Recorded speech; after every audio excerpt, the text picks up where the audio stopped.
तो हाँ जी, देखो जी, ये इस लड़के की प्रगट सिंह की जन्म कुंडली का चार्ट है।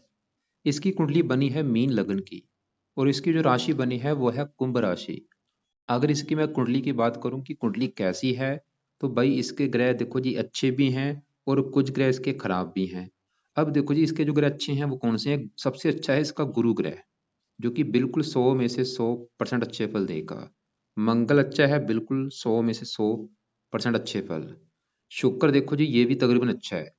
शनि की बात की जाए तो 100 में से 50% अच्छे फल, 50% खराब फल।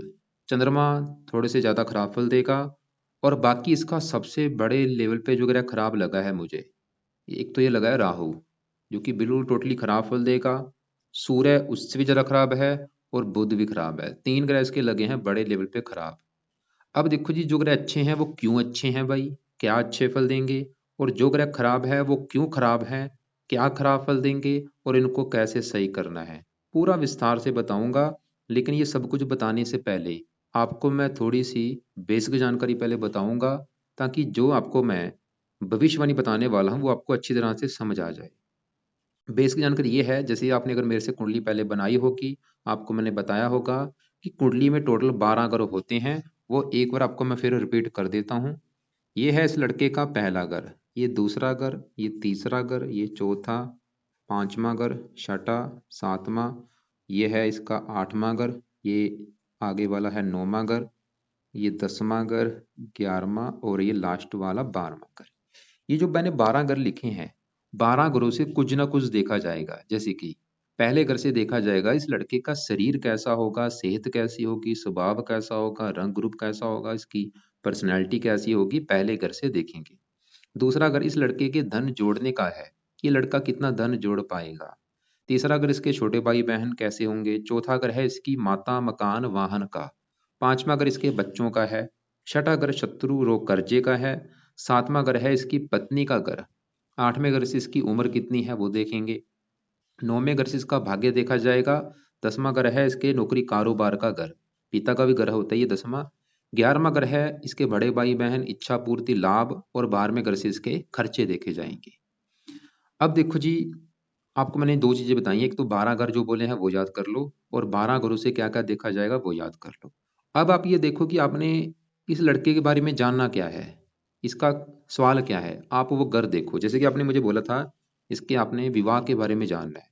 तो अगर इसके मान लो अपनी पत्नी के बारे में जानना है, तो ये 7वां घर है इसकी पत्नी का घर।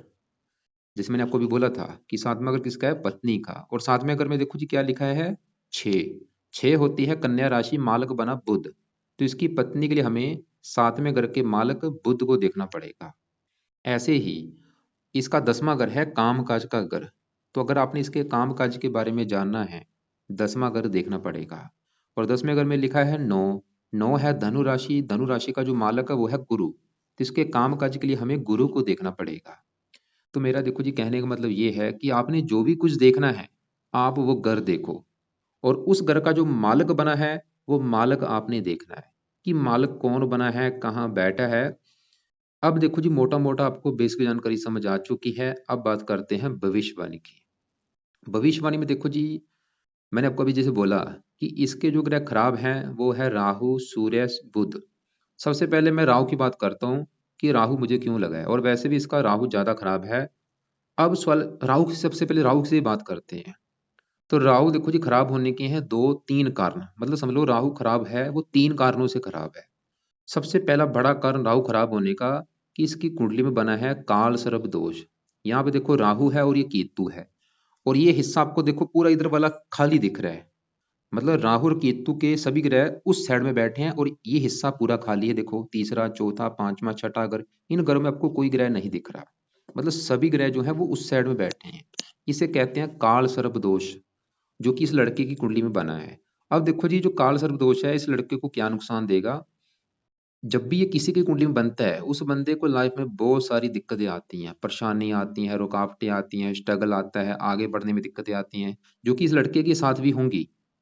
मतलब काल सर्प दोष की वजह से इसकी लाइफ में दिक्कतें तो आएंगी, परेशानियां भी आएंगी, इसको मेहनत का फल नहीं मिलेगा, मतलब कामों में रुकावटें आएंगी, जीवन में ज्यादा आगे नहीं बढ़ पाएगा ये दोष की वजह से। और भी इसके कई नुकसान होते हैं। खासकर ये जो दोष होता है ये ज़्यादा एक्टिवेट कब होता है, जब इन दोनों में से किसी ग्रह की चलेगी दशा, मतलब जब भी इसके ऊपर राहु की दशा होगी या केतु की दशा होगी, उस समय ये ग्रह, ये जो दोष है वो एक्टिवेट होगा और उस समय इसको बुरे फल ज़्यादा मिलेंगे। खासकर राहु की दशा में, जब भी कभी इसकी राहु की दशा चलेगी, आपको मैं दिखा भी देता हूँ वो कब चलेगी, तो वो समय जो होगा इस लड़के का, वो समय देखो जी बुरा समय होगा। और खासकर राहु बुरे फल क्या देगा, पूरा मैं आपको विस्तार से समझाता हूँ। तो यहाँ पे इसका नाम है प्रगट सिंह। इसकी देखो मैंने कुंडली निकाल ली है। तो इसका जो राहु है, जो बड़ी दशा वैसे तो इसकी निकल चुकी है 95 से लेके, बचपन से 98 तक। छोटी दशा इसकी आएगी, अभी आएगी, जैसे कि ये 27 से लेके 30 तक, इस समय दिक्कतें आएंगी।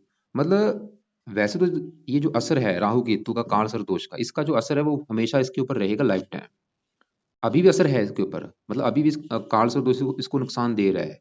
लेकिन ये जो दोष है ज्यादा एक्टिवेट कब होगा, दशा में। जैसे मैंने बोला अभी राहु की दशा चलेगी 27 से लेके 30 तक, वो जो 2-3 साल होंगे उस समय ज्यादा दिक्कतें आएंगी। लेकिन अब देखो जिसके अलावा राहु, मैंने जैसे बोला था राहु खराब होने के 2-3 कारण है। पहला, खराब राहु इसलिए है क्योंकि वो काल सर्वदोष बना के बैठा है। दूसरा कारण, जो सबसे बड़ा कारण, राहु इसका बैठा है यहाँ पे 8वें घर में आके। क्योंकि जब भी राहु किसी का 8वें घर में बैठता है, ये यहाँ पे सबसे खराब फल देता है। मतलब राहु 12 गुरु में सबसे खराब अगर कहीं माना गया है, वो 8वें घर में बैठ के खराब फल देता है। और 8वें घर में बैठ के राहु क्या खराब फल देगा, इसकी हेल्थ को खराब करेगा। बड़े लेवल पे इसको हेल्थ को लेकर दिक्कतें आएंगी, खासकर राहु की दशा में। इसको रोगी बना देगा, बीमार कर देगा। और साथ में सूर्य बैठा है, ये देखो जी एक दोष बना है, सूर्य ग्रहण दोष। इसकी वजह से क्या होगा, दुश्मन के द्वारा इसके ऊपर कोई हमला हो सकता है। जो इसके दुश्मन है उसको इसको हानि पहुंचा सकते हैं, इसके मतलब इसको चोट पहुंचा पहुंचा सकते हैं। और इसका देखो जी वाहन से इसके दुर्घटना होने के भी बहुत ज्यादा योग है, प्रबल योग है इसके। इसका दुर्घटना होगी इसके साथ। दुर्घटना क्या होगी, कोई भी हो सकती है। जब वो गाड़ी से लगा लो, जब वैसे ही इसके साथ दुर्घटना, एक्सीडेंट होने के योग है, चोट वगैरह लग सकती है। तो राहु मतलब इसके अलावा हेल्थ खराब करेगा, पेट का रोग दे सकता है या कोई गुप्त रोग दे सकता है, खासकर अपनी दशा। मतलब राहु का जो बुरा फल, सबसे बुरा फल है वो हेल्थ को लेकर दिक्कतें पैदा करेगा, या दुश्मन के द्वारा हमला होना, या एक्सीडेंट होना। इसके अलावा और भी दिक्कतें पैदा करेगा। राहु की 3 दृष्टियां भी हैं, धन संबंधी दिक्कतें, मकान वाहन संबंधी दिक्कतें, खासकर अपनी दशा में। अब सवाल है कि इसके भाई बुरे फलों से बचा कैसे जाए। इसको देखो जी, मैं काफी अभी पाठ को जब बताने वाला हूँ लड़के को, तो करना क्या है, राहु का ये जो दोष है इसको खत्म कैसे किया जाए। क्योंकि अगर इसने काल सूर्य दोष को खत्म कर लिया, सबसे बड़ा फायदा ये होगा, अगर ये लाइफ में आगे बढ़ना चाहता है तभी बढ़ पाएगा अगर ये दोष खत्म होगा। क्योंकि ये दोष इसकी किस्मत को बांध के रखेगा, या आगे नहीं बढ़ पाएगा। तो दोष को खत्म करना पड़ेगा। तो राहु के उपाय क्या हैं, बुरे फल तो देखो जी और भी काफी हैं, क्योंकि सभी चीजें बताई बताई नहीं जाती। तो राहु के बुरे फलों से बचने के लिए 3 उपाय आपको मैं बताता हूँ। पहला उपाय, कि ये लड़का राहु का दान किया करे, जो कि है सतनाजा। सतनाजा भी दान है, इसके और भी दान होते हैं, जैसे कि कंबल का दान, अभी सर्दियां हैं कंबल का दान कर सकता है। तो राहु के दान क्या क्या होते हैं, मैं आपको वीडियो पूरी भेजूंगा, उसको देख ले ये लड़का। उसमें से इसको जो उपाय सही, जो दान सही लगे वो ये दान किया करे। कब करना है, रोजाना करे या हफ्ते में 3-4 दिन कर दिया करे। और सतनाजे का दान तो करता रहे, दूसरे दान चाहे कभी कभार कर दे, जैसे कि कंबल का दान कभी कभार कर दे। सतनाजा तो दान करते रहना है इसने लाइफ टाइम। खासकर ये राहु की दशा में दान ज्यादा करना है। दूसरा उपाय इस लड़के ने जो करना है वो है राहु कवच का पाठ पढ़ना है। तीसरा उपाय, राहु स्रोत का पाठ। और ये 2 पाठ इस लड़के ने देखो जी लिख ले कि पढ़ने ही पढ़ने हैं। 2-2 मिनट के पाठ है, 4 मिनट इसके लगेंगे, दोनों पाठ पढ़ने हैं, या इनकी ऑडियो लगा के सुन लिया करे। तो 3 उपाय मैंने राहु के बता दिए। दान दिन के किसी भी समय कर ले, लेकिन जो पाठ मैंने बोले वो रात के समय पढ़े, या इनकी ऑडियो लगा के सुन लिया करे। अब देखो जी राहु के साथ ही यहाँ पे सूर्य बैठा है, और सूर्य भी इसका लड़के का मुझे बहुत ज्यादा खराब लगा है।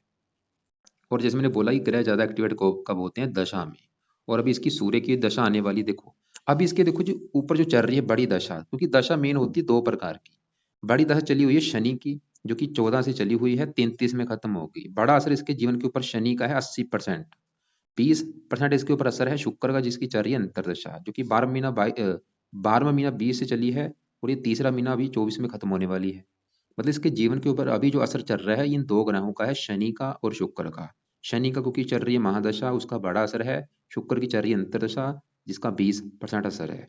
और एक इसके ऊपर चल रही है शनि की 7.5 भी। और ये 7.5 चली हुई है ढाई, पिछले 3 साल हो चुके हैं 7.5 भी चल रही है। अब देखो जी, यहाँ पे जो मैंने अभी क्या बोला है कि शनि की जो महादशा है वो तो 33 में खत्म हो गई, अभी तो कई साल पड़े हैं। लेकिन जो शुक्र की दशा वो भी खत्म होने वाली है तीसरा महीना 24 में, जो कि पिछला 12वां महीना 20 से चली हुई है, वो भी पिछले देखो जी 3 साल हो चुके हैं चली हुई है। लेकिन अभी 2 महीने पड़े हैं, 2 महीने के बाद शुक्र की दशा खत्म होने वाली है। और शुक्र की दशा खत्म होने के बाद किसकी दशा आएगी? सूर्य की, जो कि इसका बहुत ही ज्यादा खराब है। यहाँ पे देखो, आपको मैं दिखा देता हूँ। अब देखो यहाँ पे शुक्र की दशा तीसरा महीना 24 में खत्म होगी, और सूर्य की दशा चलेगी जनवरी तीसरा महीना 24 से लेके दूसरा महीना 25 तक। मतलब 1 साल की चलेगी सूर्य की दशा। और सूर्य देखो जी, इसका मैंने भी जैसे आपको बार बार रिपीट कर रहा हूँ कि खराब है। सूर्य खराब होने के हैं दो कारण, दो तीन कारण है। सूर्य एक तो खराब इसलिए इसका है क्योंकि वे 8वें घर में बैठे हैं। 8वें घर में बैठा देखो जी, कोई भी ग्रह अच्छे फल नहीं देता। तो सूर्य खराब क्यों है? एक तो 8वें घर में, दूसरा कारण सूर्य यहाँ पे जो 7 लिखा है, यह है सूर्य की नीच राशि। मतलब 7 होती है तुला राशि, जो कि सूर्य की नीच राशि। इस लड़के का जो सूर्य है वो नीच का बैठा है, और नीच का जो ग्रह होता है अच्छा नहीं माना गया। तो सूर्य खराब होने के 3 कारण, पहला कारण क्या है? 8वें घर में बैठा। दूसरा कारण वो नीच का बैठा है। और तीसरा सबसे बड़ा कारण, सूर्य बैठा है राहु के साथ, जो कि बना है सूर्य ग्रहण दोष। ये कुछ मात्रा में पित्तर दोष भी होता है। तो अब देखो जी, लड़के को सूर्य खराब फल क्या देगा? सूर्य देखो जी बैठा आके इस घर में है, 8वें घर में, लेकिन सूर्य का एक अपना घर है, वो है ये छठा घर। ये जो छठा घर है, छठे घर में देखो क्या लिखा है? 5, जो कि है सिंह राशि। मालक होता है सूर्य, मतलब सूर्य छठे घर का मालक है। तो सूर्य छठे घर के मामले में इस लड़के को खराब फल देगा। अब देखो जी, छठे घर से क्या देखा जाता है? छठा घर है रोग का। रोग, शत्रु, कर्जा, कोर्ट कचहरी, चोरी, ठगी। मतलब सूर्य इन चीजों को एक्टिवेट कर देगा अपनी दशा में, जो कि अभी 2 महीने के बाद शुरू होने वाली है। तो सूर्य की दशा में क्या होगा? इस लड़के को सूर्य रोगी बना देगा, हेल्थ को खराब कर देगा। जो भी चीजें मैंने बोली थी, क्या क्या बोली थी कि इसके साथ दुर्घटना हो सकती है, चोट वगैरह लग सकती है, या शत्रु के द्वारा इसके ऊपर हमला हो सकता है, ये सूर्य की दशा में भी हो सकता है। जो अगले साल चलेगी उसमें दुश्मन के द्वारा इसके ऊपर हमला हो सकता है, या इसको इसका एक्सीडेंट हो सकता है। सूर्य इसको कर्जदार भी बना देगा। छठा घर शत्रु का है, शत्रु बढ़ा देगा, रोगी बना देगा, कर्जदार बना देगा। और छठा घर ननिहाल का है, इसको ननिहाल को भी लेके दिक्कतें आएंगी। जिसका ननिहाल पक्ष है, मामा पक्ष है, उनको भी लेके दिक्कतें आएंगी। और इसके अलावा सूर्य पिता का कारक का, पिता संबंधी दिक्कतें पैदा कर देगा कोई ना कोई। सूर्य की दशा में खासकर वो क्या दिक्कतें होंगी? जहाँ तो पिता का बीमार होना, या पिता से कम बनना, या पिता की लाइफ में कोई कष्ट आना। सूर्य सरकार का कारक है, सरकारी कामों में दिक्कतें पैदा कर देगा, मान प्रतिष्ठा में कमी कर देगा। लेकिन अगर ये लड़का चाहता है कि ये सूर्य के बुरे फल भाई इसको ना मिले, जो कि ये चाहता भी है, सभी चाहते हैं कि कोई ऐसा ग्रह बुरे फल ना दे, तो क्या करना है? सूर्य की लड़का उपाय करे। उपाय देखो जी, काफी सारे उपाय हैं जो कि सभी करे या ज्यादा से ज्यादा करे। लिख ले, पहला उपाय ये लड़का ने जो करना है, एक तो पहले नंबर पे लिख ले कि सूर्य को इसने देना है रोजाना जल। सुबह के टाइम जल देना ही देना है। और कब तक देना है? मैं तो बोलूंगा लाइफ टाइम देता रहे। दूसरा उपाय, सूर्य का दान करना है। और ये कब दान करना है? रोजाना करना है, या हफ्ते में 3-4 दिन जरूर करना है। खासकर संडे को तो जरूर दान करना है। कब तक करना है? 1 साल तक अभी करना है, जब तक सूर्य की दशा भी, जो मैं आपको मैंने दिखाई थी कि सूर्य की दशा भी अगले साल अभी ये 2 महीने के बाद शुरू होने वाली है, और वो 25 में जाके खत्म होगी दूसरे महीने तक। तो तब तक सूर्य का दान भी इसने करना है रोजाना। रोजाना टाइम नहीं लगता तो हफ्ते में 3-4 दिन जरूर किया करे, खासकर संडे को जरूर करना है। और सूर्य का दान क्या होता है, मैं इसको एक अलग से वीडियो भेज दूंगा, उसमें ये सूर्य का दान देख ले। तो पहला उपाय क्या बोला? सूर्य को जल देना। दूसरा, सूर्य का दान करना। तीसरा उपाय है कि इस लड़के ने सूर्य का जो पाठ है, सूर्य आदित्य हृदय स्रोत का पाठ, वो सुबह के टाइम पढ़ना ही पढ़ना है, जो मर्जी हो जाए। चाहे पढ़े, चाहे उसको ऑडियो लगा के सुन सकता है, नहीं पढ़ना आता ऑडियो लगा के सुन लिया करे। तो ये 3 उपाय हो चुके हैं। चौथा उपाय है कि सूर्य के मंत्रों की जो संख्या है 7,000, ये 7,000 एक बार मंत्र इसने पूरे कर लेने हैं। कब करने हैं? अभी सूर्य की दशा शुरू होने वाली, उससे पहले कर ले, मतलब अभी कर ही ले। अभी जो संडे आने वाला है, संडे के दिन ये स्टार्ट करे, संकल्प ले ले। कैसे संकल्प लेना है? इसने बोलना है लड़के ने कि हे सूर्य देवता जी, मेरा नाम प्रगट है, मेरी जाति ये है, गोत्र ये है, आपकी मेरे ऊपर आने वाली है अंतरदशा, 1-2 महीना पड़ा है, और आप मेरी कुंडली में नीच के बैठे हैं। मैं चाहता हूँ आपका जो भी बुरा फल है वो प्लीज मुझे ना मिले, बल्कि आप मुझे अच्छे फल दो। इसलिए आपके जो मंत्रों की संख्या वो मैं पूरी करने जा रहा हूँ। तो इस प्रकार ये मंत्र एक बार पूरे कर ले। मंत्र है ओम गृणी सूर्य नमः। तो सभी उपाय देखो जी इसने करने हैं। अब देखो जी, हमने यहाँ पे राहु देखा, सूर्य देखा, और अब बात करते हैं बुध की। कि बुध कैसा है, तो बुध भी खराब है। क्यों खराब है? कारण दो तीन है। एक तो बुध इसका 8वें घर में जाके बैठा है, पहला कारण ये। और बुध इसका राहु के साथ बैठा है, दूसरा कारण ये। और तीसरा कारण ये अस्त भी है। तो बुध क्या खराब फल देगा? बुध जिन ग्रहों का है मालक, मालक किस घर का? बुध के अपने हैं दो घर। जैसे सूर्य इस घर छठे घर का मालक है, ऐसे ही जो बुध है वो है इस घर का मालक 7वें घर का, जो कि है इस लड़के की पत्नी का घर। और बुध इस चौथे घर का भी मालक है। मतलब बुध के दो घर हैं कुंडली में, एक तो चौथा घर और 7वां घर। 7वां घर तो है पत्नी का घर, अगर इसकी पत्नी का सुख देखना है 7वां घर देखना पड़ेगा। और 7वें घर में क्या लिखा है? 6। 6 होती है कन्या राशि, मालक बना बुध। तो बुध किस घर का मालक है? 7वें घर का, पत्नी के घर का। और जाके बैठा है 8वें घर में, खराब घर में। और ऊपर से राहु के साथ बैठा है। तो बुध की वजह से देखो जी खराब योग बना, विवाह भंग योग। बुध ये दिखा रहा है कि इस लड़के को विवाह संबंधी दिक्कतें आएंगी। क्या दिक्कतें आएंगी? जहाँ तो इसका तलाक हो जाएगा, जहाँ इसके दो विवाह होंगे, या पत्नी बहुत ज्यादा बीमार होगी, या पत्नी से बनेगी नहीं, या विवाह बहुत ज्यादा देरी से होगा। मतलब बुध इसको विवाह के सुख में कमी करेगा, कोई ना कोई। क्या कमी करेगा मुझे कन्फर्म नहीं है, लेकिन कमी जरूर करेगा। और कमी करेगा बड़े लेवल पे, बड़े लेवल पे, जैसे कि तलाक हो जाना, या विवाह में बहुत सारी देरी हो रही है, या रिश्ते होके टूट जाना, या पत्नी का बीमार होना, ऐसी कोई दिक्कत पैदा कर देगा।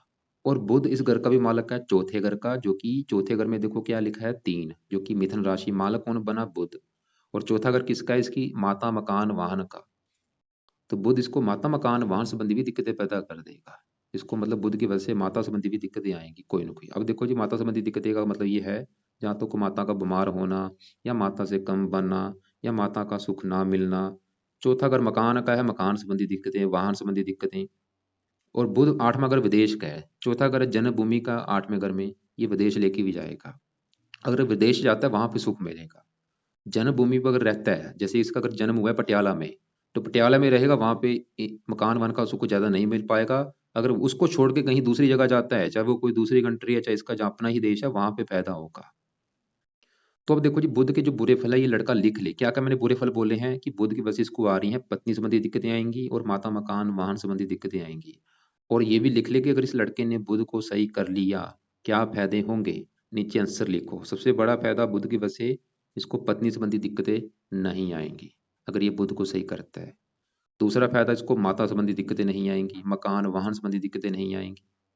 तो बुध के क्या उपाय हैं? ये बुध के भी उपाय लड़का करे। पहला उपाय इसके, अभी जो मैं इसको उपाय बता रहा हूँ, देखो जी कुछ उपाय इसने सुबह के टाइम करने हैं, कुछ रात के समय। तो बुध का पहला उपाय है कि ये बुध कवच का पाठ, जो कि सबसे बेस्ट है, और करना ही करना है सुबह के टाइम लाजमी। बुध कवच का पाठ पढ़ना है, या इसको सुनना है सुबह के टाइम, लाइफ टाइम, 2 मिनट का जो पाठ है। और दूसरा उपाय, इस लड़के ने, बुध के देवता हैं गणेश जी, तो ये गणेश जी की पूजा उपासना किया करे, गणेश जी के मंत्र जाया करे, गणेश जी का जो पाठ आता है वो कर ले। तीसरा पाए, बुध का हरजाना एक माला मंत्र जाप किया करे, ज्यादा नहीं तो एक माला करना ही करना है सुबह का टाइम, जो कि है ओम बुम बुद्धाय नमः। तो 3 उपाय करने हैं, कवच का पाठ भी पढ़ना है, मंत्र जाप भी, और गणेश जी के मंदिर भी जा सकता है, गणेश जी का पूजा उपासना भी कर सकता है। इन 3 उपायों की वजह से बुध अच्छा होगा। और बुध अच्छा होगा क्या फायदा होगा? पत्नी के लिए अच्छा है, माता, मकान, वाहन के लिए अच्छा है, कई फायदे होंगे। तो आपको मैंने देखो जी सबसे पहले ही बोला था, इसका गुरु अच्छा है, मंगल अच्छा है भाई, शुक्र अच्छा है, बाकी ये जो 3 ग्रह है ये अच्छे नहीं है। राहु क्यों नहीं अच्छा वो भी आपको बता चुका हूँ, सूर्य के बुरे फल सभी आपको बता चुका हूँ, बुध के भी। अब सूर्य के भी आपको मैं उपाय बता चुका हूँ, जो कि सुबह के टाइम करने हैं। और बुध के भी जो मंत्र आप बोला है कवच का पाठ, वो भी सुबह के टाइम। और राहु का जो बोला है कि राहु कवच का पाठ, स्रोत का पाठ, वो रात के समय करना है। राहु का दान दिन के समय कर ले। अब देखो जी इसके यहाँ पे गुरु, मंगल, शुक्र, इनकी बात करते हैं कि ये क्या अच्छे हैं, क्यों अच्छे हैं, क्या अच्छे फल देंगे। पहले बात करते हैं यहाँ पे, देखो जी ये जो घर है नौमा, जैसे मैंने बोला था 8वां घर अच्छा घर नहीं होता, क्योंकि 8वें घर से क्या देखते हैं? आयु, मृत्यु, कष्ट, लंबी बीमारी, दुर्घटना, गुप्त रोग, ये चीजें इस घर से देखी जाती हैं। तभी मैंने बोला था कि दुर्घटना कराएगा, क्योंकि 8वें घर से क्या देखते हैं? दुर्घटना। तो सूर्य क्या करेगा? दुर्घटना कराएगा, तभी मैंने बोला है। और 8वें घर से क्या देखते हैं? मृत्युदल, कष्ट। तो ये सूर्य राहु इसको मृत्युदल, कष्ट देंगे। अब देखो जी नौमा घर एक अच्छा घर है, नौवें घर से क्या देखा जाता है? भाग्य, धर्म, तीर्थ यात्रा, विदेश यात्रा। और नौवें घर में देखो जी क्या लिखा है? 8, जो कि है वृश्चिक राशि, मालक कौन बना? मंगल। और वो यहीं पे बैठा है देखो जी। मतलब मंगल जो इस 9वें घर का मालक है वो अपने ही घर में बैठा है, जो कि सबसे एक बड़ी अच्छी बात है। तो मंगल तो ये दिखा रहा है, 9वें घर से क्या देखा जाएगा, भाग्य।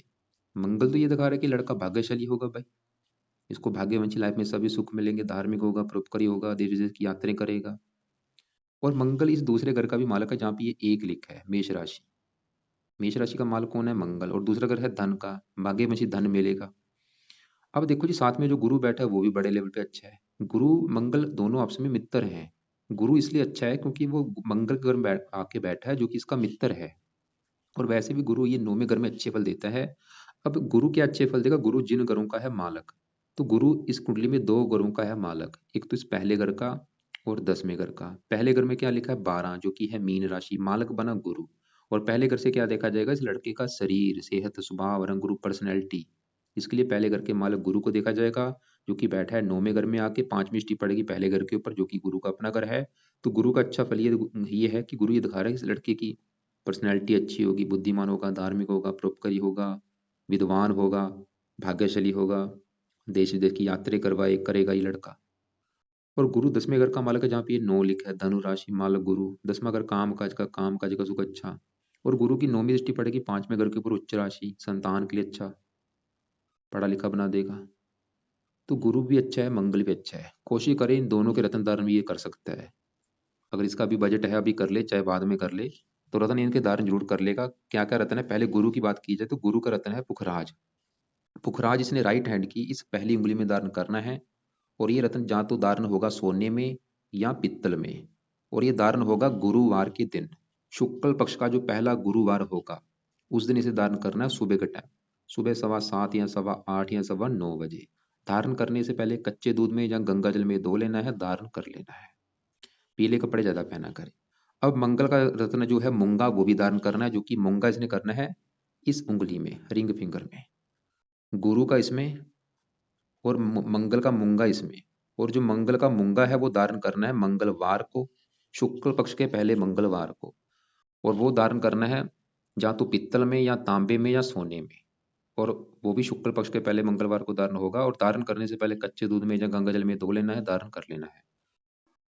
इसके अलावा ये जो रत्न धारण होंगे इसके वेट के अनुसार होंगे। अगर इसका वेट है 66, तो ये धारण करनी है 7.25 रत्ती, मतलब गुरु का भी 7.25 रत्ती का पुखराज, और मंगल का भी मूंगा 7.25 रत्ती का। अब इसी घर में शुक्र बैठा है, वो भी तकरीबन अच्छा है। वैसे तो मार्केश भी है, लेकिन 7वीं दृष्टि पड़ेगी शुक्र के अपने घर के ऊपर, मेहनती बना देगा, साहसी बना देगा, उद्यमी बना देगा। अब देखो जी, सबसे बड़ी बात, क्योंकि मैंने आपको जैसे बोला था ग्रहों का असर ग्रहों की दशा में बढ़ता है। तो दशा इसकी किसकी है, शनि की। इसको देखना पड़ेगा कि ये कैसा है, जो कि 14 से चली हुई है दशा, 33 में खत्म होगी। तो शनि इसका यहाँ पे बैठा है भाई 12वें घर में। और 12वां घर भी अच्छा घर नहीं होता, लेकिन 12वें घर में लिखा है 11, जो कि कुंभ राशि, मालक इसका है शनि, जो कि शनि अपने ही घर में बैठा है। सरल नाम के विपरीत राजयोग बना है। लेकिन शनि इस 11वें घर का भी मालक है, आमदन। सवाल है कि शनि अच्छा है या बुरा है। शनि वैसे तो अपने घर में है, लेकिन वो 11वें घर का भी मालक है। 3 दृष्टियां, तीसरी दृष्टि पड़ेगी दूसरे घर के ऊपर, यहाँ पे नीच राशि, 7वीं यहाँ पे, 9वीं यहाँ, 10वीं यहाँ पे। शनि देखो जी रले मिले फल देगा, जो कि मैंने पहले बोला था। बुरे फल ये देगा, ये खर्च का घर है, जो कि 12वां घर है। इसकी देखो जी आमदन तो कम कर देगा, खर्चे बढ़ा देगा इसके। शनि क्या करेगा, इसके खर्चे बहुत ज्यादा बढ़ जाएंगे, फजूल के खर्च होंगे, फजूल की यात्रा भी करवाएगा, फजूल का धन भी खर्च भी होगा। और अगर इसका खर्चों पे कंट्रोल ना हुआ, इसको ये कर्जदार भी बना सकता है। इसलिए अपने खर्चों पे कंट्रोल करें। और शनि 12वां घर विदेश का, विदेश के घर को एक्टिवेट कर रहा है, इसको विदेश लेके जाएगा। विदेशी जहाँ कोई व्यापार करता है या विदेश जाता है, वहां पे इसको फायदा होगा। बाकी शनि इतना ज्यादा नेगेटिव नहीं है, थोड़ा सा खर्चा जरूर इसका होगा, धन ज्यादा खर्च बढ़ेगा। तो शनि के लिए क्या करना है, इसके लिए कुछ शनि के भी उपाय करने बहुत जरूरी है। क्यों उपाय जरूरी है, क्योंकि एक तो देखो जी शनि की चल रही है महादशा, जो कि 33 में खत्म होनी है। और ऊपर से चल रही है शनि की 4.5, जो कि अभी भी 4.5 साल की पड़ी है। 4.5 भी देखो जी लाइफ में जब आती है, दिक्कतें परेशानियां लाइफ में आती हैं, जब भी 4.5 आती है। तो शनि के उपाय जरूर करें, ताकि इसकी जो महादशा चल रही है वो अच्छी जाए, और 4.5 का बुरा फल इसको ना मिले।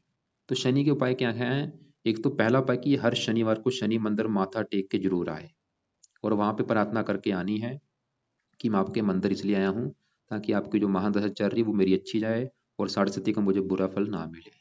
दूसरा उपाय, इसने रात के समय शनि चालीसा का पाठ रोजाना पढ़ना ही पढ़ना है। तो ये 2 उपाय शनि के जरूर करे, शनि चालीसा का पाठ पढ़ा करे और शनि के मंदिर जाया करे। साथ में चंद्रमा बैठा है जो कि इस पांचवें घर का मालक है। पांचवें घर में देखो लिखा है 4 जो कि कर्क राशि, कर्क राशि का मालक होता है चंद्रमा। और पांचवें देखो, पांचवें घर के ऊपर पड़ रही है गुरु की दृष्टि जो कि पांचवें घर का कर रहा है अच्छा। पांचवा घर संतान का है, पढ़ाई का है, बुद्धि का। गुरु तो ये दिखा रहा है कि इसको पढ़ा लिखा बना देगा, बुद्धिमान, संतान का सुख अच्छा। लेकिन पांचवें घर में जो 4 लिखा है मालक चंद्रमा, वो मुझे अच्छा नहीं लगा। क्योंकि एक तो वो 12वें घर में, खराब घर में, ऊपर से शनि के साथ बैठा है, विष योग बना है, शनि की राशि है, अपने घर से 8वें घर में। तो चंद्रमा का जो बुरा फल है वो ये है कि वो, क्योंकि संतान के घर का मालक होकर बैठा है 12वें घर में, वो इसको संतान संबंधी कोई चिंता जरूर दे देगा। इसको संतान संबंधी दिक्कतें परेशानियां पैदा हो सकती हैं। तो इसलिए क्या करना है, जब भी ये संतान लेगा तो चंद्रमा के एक बार उपाय जरूर कर ले, उसके मंत्र एक बार सिद्ध कर ले। अभी तो फिलहाल इसकी जरूरत नहीं है। केतु की बात करिए, दूसरे घर में बैठा, धन खर्च कराएगा इसका। जैसे मैंने आपको बोला था, जो काल सर्प बना है वो राहु और केतु दोनों की वजह से बना है। तो केतु के भी उपाय करने पड़ेंगे, क्योंकि वो भी धन के घर में बैठ के धन को लेकर दिक्कतें पैदा करता रहेगा, धन खर्च होता रहेगा, धन की हानि करेगा। तो केतु के लिए क्या करना है, 2 उपाय। एक तो केतु कवच का पाठ रात के समय पढ़ना है, दूसरा केतु का दान इसने करना है, कुत्तों को रोटी डालनी है। तो ये था कुंडली का फलादेश। अगर कुंडली का निचोड़ निकालू कुंडली कैसी है, तो इस लड़के को सबसे नेगेटिव चीज क्या है, इसको मैरिज लाइफ में दिक्कतें आनी है। पहला नुकसान तो ये मुझे कुंडली में लगा है, जो कि कारण बना है बुध भड़ा। लेकिन अगर ये बुध के उपाय कर लेगा फिर तो इसको मैरिज लाइफ में दिक्कतें नहीं आएंगी। और इसके अलावा इसकी पत्नी की कुंडली देख के डिसाइड होगा सही फलादेश। अगर पत्नी की कुंडली का 7वें घर का मालक अच्छा निकला, 7वें घर में अच्छे ग्रह बैठे हुए, फिर तो दिक्कतें नहीं आएंगी। लेकिन अगर लड़की की कुंडली का 7वें घर का मालक खराब निकला तो पत्नी संबंधी दिक्कतें बहुत ज्यादा बड़े लेवल पे आएंगी। तो पहला कारण मुझे क्या लगा, पत्नी संबंधी दिक्कतें आने का। इसके अलावा जो काल सर्प दोष बना है वो इसका अच्छा नहीं है, वो इसको लाइफ में स्ट्रगल कराएगा। तो ये काल सर्प दोष के लिए क्या करना है, राहु कवच का पाठ, स्रोत का पाठ और केतु कवच, 3 पाठ रात के समय पढ़ने हैं। राहु का दान सतनाजा, केतु का दान कुत्तों को रोटी डालनी है। और रात के समय ही इसने शनि चालीसा का पाठ पढ़ना है। ये तो है रात के उपाय, राहु कवच, राहु स्रोत, केतु कवच और शनि चालीसा। और दिन के उपाय मैंने क्या बोले हैं, दिन के लिए मैंने बोला कि सूर्य कवच का पाठ पढ़े या सुने, सूर्य आदित्य हृदय सुत पढ़े या सुने। और बुध का मंत्र अर्जना करना है, बुध कवच का पाठ बोला है। गुरु का कोई उपाय नहीं करना है, मंगल के रहने दे, क्योंकि वो अच्छे हैं, खाली उनके मैंने रत्न दान करने के लिए बोला है, वो भी जब भी इसका बजट होगा कर लेगा। और बाकी शनि मंदिर जुड़ जाए। और विदेश जाने की इसके बहुत बड़े लेवल पे कुंडली में योग है, इसको फायदा भी होगा अगर ये विदेश जाता है। और संतान संबंधी भी चिंता चंद्रमा की वजह से आएगी। वैसे 5वें घर के ऊपर गुरु की दृष्टि की वजह से वो फिर भी संतान का सुख देगा। थोड़ी बहुत मतलब जो दिक्कतें हैं, जो दिक्कतें चंद्रमा की वजह से संतान संबंधी थी वो इतनी थी, लेकिन गुरु की दृष्टि पड़ने की वजह से वो संतान संबंधी जो दिक्कतें हैं वो कम हो चुकी हैं, क्योंकि गुरु फिर भी 5वें घर का अच्छा कर रहा है। तो बाकी देखो ये था कुंडली का फल है। जो आपके सवाल थे कि भाई विवाह के बारे में, वो आपको मैंने बता दिया है। विवाह संबंधी दिक्कतें बुध की वजह से आएंगी बड़े लेवल पे, चाहे वो विवाह में देरी होना हो, चाहे वो तलाक होना हो। और बाकी धन संबंधी दिक्कतें आएंगी केतु और राहु की वजह से, क्योंकि केतु धन के घर में बैठा है, धन की हानि करेगा, धन खर्च करा देगा, धन जुड़ने में दिक्कतें, राहु भी इस घर को देख रहा है। और बाकी देखो जी, दशा में ग्रह एक्टिवेट होते हैं। अभी जैसे बोला था कि सूर्य की दशा अभी चलेगी, वो थोड़ा समय खराब होगा। बाकी अगर उपाय करेगा फिर तो दिक्कतें नहीं आएंगी। बाकी शनि के उपाय बहुत जरूरी है करने के लिए, ताकि शनि का जो बड़ा असर है वो अच्छा जाए इसका। बाकी ये फिर भी इसके जो सवाल होंगे ये लड़का मुझे पूछ सकता है कॉल करके। कॉल मुझे कर ले कल दोपहर को, दोपहर के बाद कॉल कर सकता है। फालतू में इसने कोई रत्न दान नहीं करना, खाली मैंने गुरु का बोला है पुखराज और मंगल का मूंगा।